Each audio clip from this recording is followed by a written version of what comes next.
أرجو رضاك يا الله، أنت الرحيم يا الله، هبني عطاك يا الله، أنت الكريم منك العطاء يا الله، أنت العظيم يا الله، فيك الرجاء يا الله، أنت الحليم الرحمن الستار ملك الملك الغفار الوهاب المنان المتعال.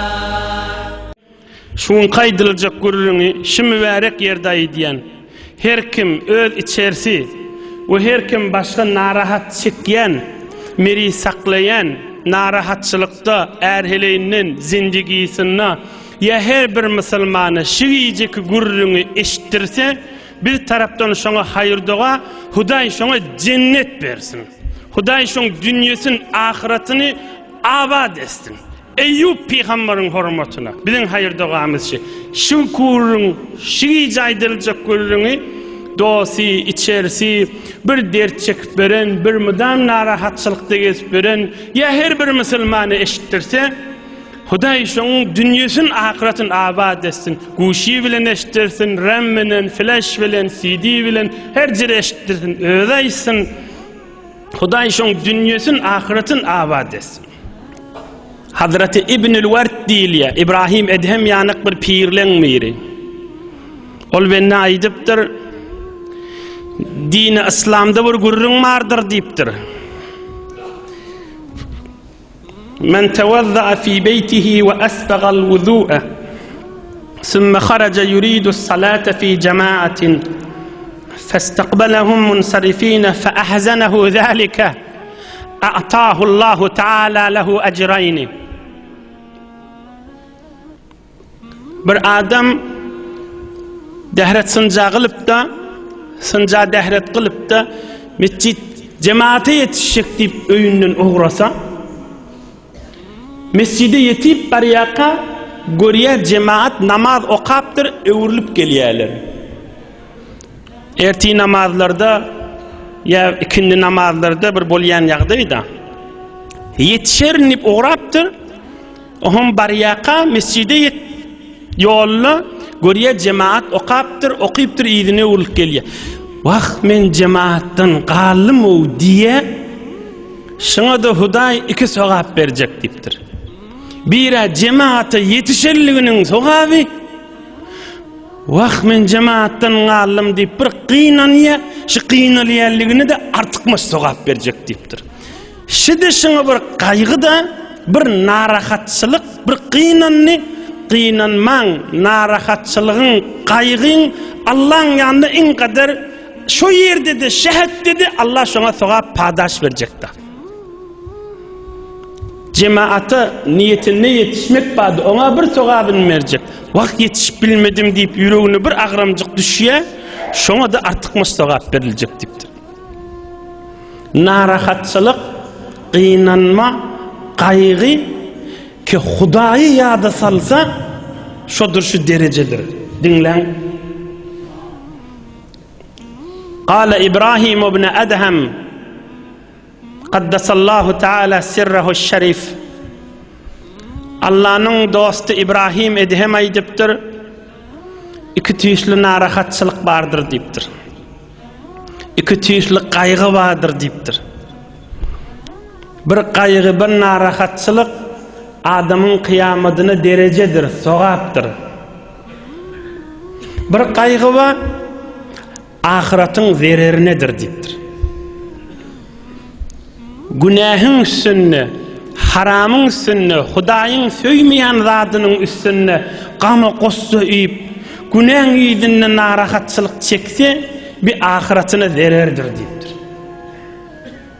Şu günaha yetişecek bolup, gaýgy bilen, gam bilen üstüne barýa, narahat bolup, şu günaha yetişecek bolup, şu harama yetişecek bolup, bolarmy, bolmazmy diýip, bir günah bir ahiretin yakya. Emma bir gaýgy var, ahiretde maňa ulukon bir tesbihanan ýaly. Yok, umra giden ýaly. Kan arada tutun ýaly, bu derejesini aldyrýar. Huznun laka we huznun aleyka. Bir gaýgy var, sen sogabyň artdyrýar.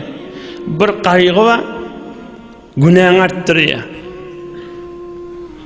Sogabını arttırıyan kaygılardan halal çörek tapmak. Gülyalı cavan oğlan gece günü ya öğleniptir ya öğlenecek boluyor. Şimdiden kaygısı men näme işe gireyin nipbäde. Her işe de giriptir öyle halal çöreğim bolsun dip. Öz ovasyna kaygı etdiýeşin men bir gowy işe gireyin halal çörekli bolayın dip. Ey gülale ýaş oğlanlar, şu kaygısy kıyamet derecesi daşın.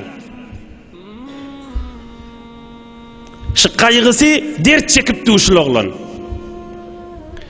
Şuna zor şu kaygı yüreğine, her kaygı yüreğine düşenine şuna sogap yazılıp tuğda. O näme deyip sogap yazılıyor? Bana her kaygı yadına düşenine, vah can Huday bir qow yerden bana bir iş köklünse da diye. İstihdami olsun, kargari olsun, kargahi olsun, karhane olsun, bir halal yerden bir çöreğimi çıkarttırayın deyip. Ya misafirat gurbet çekiyor. Oğlun şoğun ep berip, bir yurtlara kaşın çıkıp gittiye, yüreğinne bir ağrınma, belli baran yerine bir qow iş tafılır mı, tafılmaz mı? Oğlun şoğun içerisini, ayarlığını, enatasını koyup var ya, baran yerine iş tafılsa da şoğa, altın tafın yana koş, inni zahmet çekip işlemeli, horlanmalı ha. On belli kadı oğlun şoğundan bir daşlık yüreğine bir tir çektiriye, yüreğine bir hat çektirip zor ağram düşüye. Ey cemaat kıyamet derece kaygı diyeler şuna adına. Müslümanın kaygısı olur diyeler şu. Hudaýyň ýanyna boş gitýärmi qadiyama sallam. Men sesim eşter şu işläp duran oğlanlar bir tovar kargada, karhanalarda, öz yurdumuzda we harışda üýşüp dinleýärler diýeşim mübarek tefsiri. Din tarapdan Allah üçin aýtýan şu işläp bererleri tamam gidip görüşleri Allah'ın ýanyna ibadet hesap bolýardy. Näme diýip dert çekýär? Erti bilen işe gidenlerini öýläçeli oğlan uşağı öýde gözleşipdi. Erti bilen işe gidenini akşama çeli akşam bolmady. Dädem dogunum ejem haçam gelýär diýip işden geler diýip gözleşipdi. 2 ay 3 aydan gelmeli gözleşip durmaly. Şodur şu dert çekmek we şodur şu Allah'ın ýanyna ibadetde. O taada kadar fakirinin kaygısı zinanası enesi bilen oňşarmy oňşmazmy? Zinanası ayarlığonları bilen oňşarmy oňşmazmy? Bu artykmaz kaygı men artykmaz sogabyda. Öz eline de fakirin. Yüreğinde bir dert ba, narahatçılık ba. Eyyub peygamberin derdinin guşelerinden naşıla. Eyyub peygamber sabırlı olupdur, padaş yazılıya, sogap yazılıptır derecesi olaqanna. Şu dert çekip verilin de kıyamet gün inşallah Allah şolara padaş verir ve derecelerde olaqanna şolun.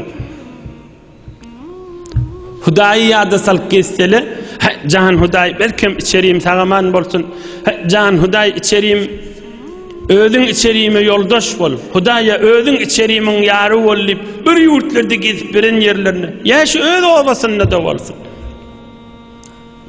Onun üstüne de bir tofor fakirin kaygısı, işlep pul uradın getirse, şuna da indi zinanası razı olur mu, bulmaz mı fakire artykmaz kaygıda.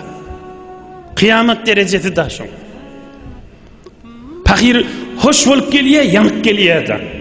Hoş bolup gelýär, ýöne yanık gelýär da. İçerisini şun menen güldürüp bilermi, güldürüp bilmezmi dip. Can Hudaýy dip, bir her dert çekeni Hudaýy ýada salýar.